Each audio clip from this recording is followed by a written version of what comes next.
So hey guys, welcome to the sixth lecture on two-port networks. So far we studied about a single port or a two-terminal network, and now if you look at what two-port network is, instead of having a single port, we have two ports to make electrical connections. And since we have two ports to make connections, so there will be two sets of associated voltages and currents. For example, if you look at this two-port network, you have a voltage source of V1 here with the current I1 flowing into one of the ports, while at the other port there's a voltage source of V2 connected and I2 is flowing into the port, and I1 and I2 by convention are taken to be flowing into the port. Also, to find I1 and I2, we sort of can use the principle of superposition since it's a linear network, and I1 can be written as some constant into V1 plus some other arbitrary constant into V2, right? And I2 can also be written in terms of V1 and V2 in a similar way. Now, if you get these terms into a matrix, you'll get the I matrix is equal to some parameter like matrix containing Y parameters into the voltage matrix, and the matrix which contains these four parameters is basically the Y matrix, and these y11 y12 all these coefficients are what are known as the Y parameters for our two-port network, right? And if you want to like try and briefly understand what y21 is, y21 is basically where 2 is the effect and 1 is the cause, as in the current is going to be flowing in the second port because of the voltage source that is being connected at port 1.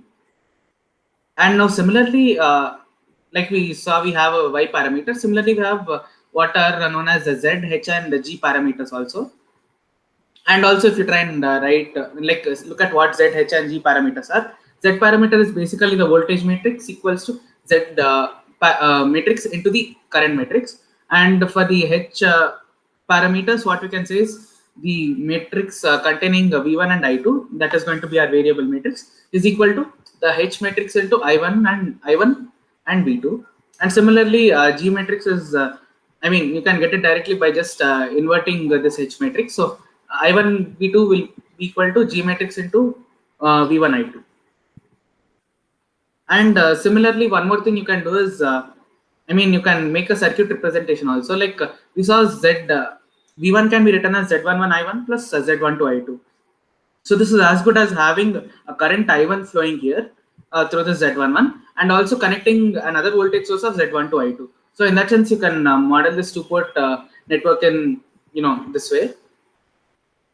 And also you can calculate the H and G parameters if you are given the Y and Z parameters just by some mathematical manipulation. And the Y and Z parameters can be calculated directly from each other, because Z parameter is basically, Z matrix is basically the inverse of Y matrix. Now, to get a brief intuition of what these like coefficients mean, like Y11, Y12, and Y21, basically Y11 is like if you look at this, I1 is Y11 V1 plus Y12 V2. So I11 is basically the ratio of I1 and V1 when V2 is 0, right? And if you look at Y12, it is the ratio of I1 and V2 when V1 is 0. So what this implies is it is the conductance when you are looking through port 2 with port 1 shorted, right? So like port 1 V1 is shorted, and the ratio which you get here I1 by V2 is going to be your Y12.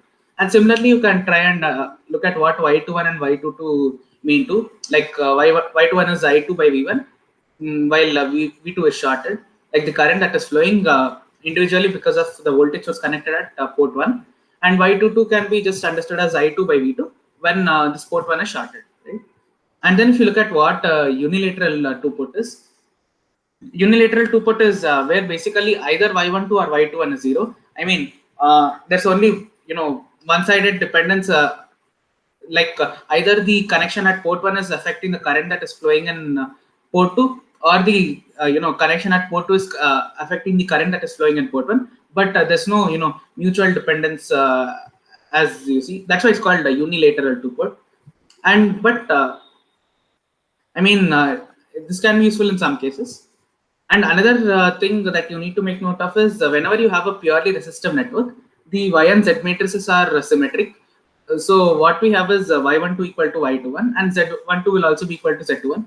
This result can be directly derived by taking a purely resistive network and then using performing nodal or mesh analysis. And this is something which gives rise to a very important, interesting property which we quite commonly use, known as reciprocity. So reciprocity is when is holding true in this case when we have a purely resistive network. because y12 will be equal to y21, and also at the same time z12 and z21 are equal. But if you look at the relations between the h12, h21 and g12 and g21, like the parameters and h and g matrices, h12 will be equal to minus h21 and g12 will be equal to minus g21. And this principle, I mean, the principle of reciprocity is quite useful in many problems, as you can see. And one more thing before I conclude in this first part is that controlled sources can also be modeled as two-port networks. Let's say you have this controlled source here, like the voltage between this 1 and 1 dash terminals is Vx, and the controlled voltage which we have here is K into Vx, right? So V2 is equal to K into V1. So V2 is depending on the V1 here. So what we can make use of is the G matrix here, because V2 is one of our target variables. So I mean, I1 V2 will basically be equal to G into V1 I2. So I mean, if you try and just simplify this, because V2 equal to K V1 and there's no other sort of dependence, like the currents are anyways given to V0. So our G matrix will look something like 0, 0 and K0, because this G to 1 is basically going to give us the ratio of V2 by V1. So I mean, you can take any control source and also model it as a two-port network as we've seen here. So that's it for this lecture.